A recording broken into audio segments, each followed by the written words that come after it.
Please ദയവ് ചെയ്ത് ആരും ഈ വീഡിയോ സ്കിപ്പ് ചെയ്യല്ലേ.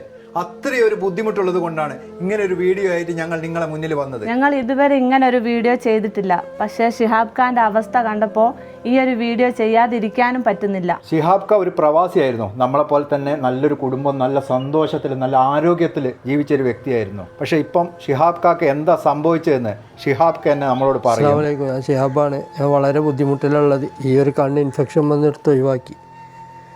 ഈ കണ്ണും അതേമാതിരി 1% കാഴ്ചയുള്ളൂ. അതെടുത്ത് ഒഴിവാക്കാൻ പറഞ്ഞു. കുറേ ചികിത്സാപരമായിട്ട് കുറേ ബാധ്യത വന്ന് ലോൺ എടുത്ത് വീട് ജപ്തിയില്ല. ഞാനും എൻ്റെ അമ്മയും എൻ്റെ 3 കുട്ടികളും ഭാര്യയും വളരെ ബുദ്ധിമുട്ടില്ല. ഏത് നിമിഷവും ബാങ്കിൽ ഇറക്കി വിടുക എന്ന് പറയാൻ പറ്റില്ല. അപ്പോൾ നിങ്ങളെല്ലാവരും ഈ ഒരു മാസത്തിൽ എനിക്ക് പൊരുത്തപ്പെട്ടൊരു 100-200 തന്നിട്ട് എന്നെ സഹായിക്കുക. അത്രയും ബുദ്ധിമുട്ടുകൊണ്ടാണ് ഞങ്ങളെ മുന്നിലൊക്കെ ഇങ്ങനെ വരുന്നത്. ഇതുപോലൊരു സ്ഥിതി പഠിച്ചവൻ ആർക്കും തരാതിരിക്കട്ടെ. എന്തുകൊണ്ടാണ് ഞങ്ങളെ മാതിരി ജോലിയൊക്കെ ചെയ്ത് ഗൾഫിലൊക്കെ പ്രവാസിയായിരുന്നു, ഗൾഫിലായിരുന്നു ജോലിയൊക്കെ ചെയ്ത് പോയിരുന്ന ആളാണ്. ഇന്ന് എന്നെക്കൊണ്ട് ഇപ്പോൾ ഒരു ജോലിക്കൊന്നിനും പോകാൻ വയ്യ. അപ്പോൾ നിങ്ങളെ മുന്നിലൊരു 100 രൂപയ്ക്ക് വേണ്ടിയിട്ട് ഞാൻ കൈയാട്ടാണ്. അപ്പോൾ നിങ്ങളെല്ലാവരും ഈ ഒരു നല്ലൊരു മാസത്തിൽ, ഈ റമദാൻ മാസത്തിൽ നിങ്ങൾ പൊരുത്തപ്പെട്ട ഒരു 100 രൂപ എനിക്ക് തന്ന് സഹായിക്കും.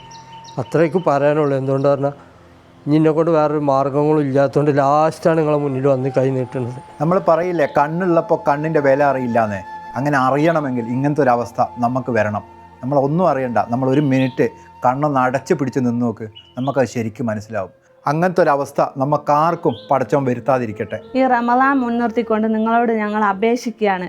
ഒരു 100 രൂപയാണെങ്കിൽ 100 രൂപ ഈ പാവത്തിന് കൊടുത്ത് നിങ്ങൾ സഹായിക്കണം. ഇനി പൈസ കൊടുത്ത് സഹായിക്കാൻ പറ്റാത്തവരാണെങ്കിൽ ഈ വീഡിയോ മറ്റുള്ളവരിലേക്ക് പരമാവധി ഷെയർ ചെയ്ത് ഈ പാവത്തിന് ഈ അവസ്ഥയിൽ നിന്ന് സഹായിക്കണമെന്ന് അപേക്ഷിക്കുകയാണ്.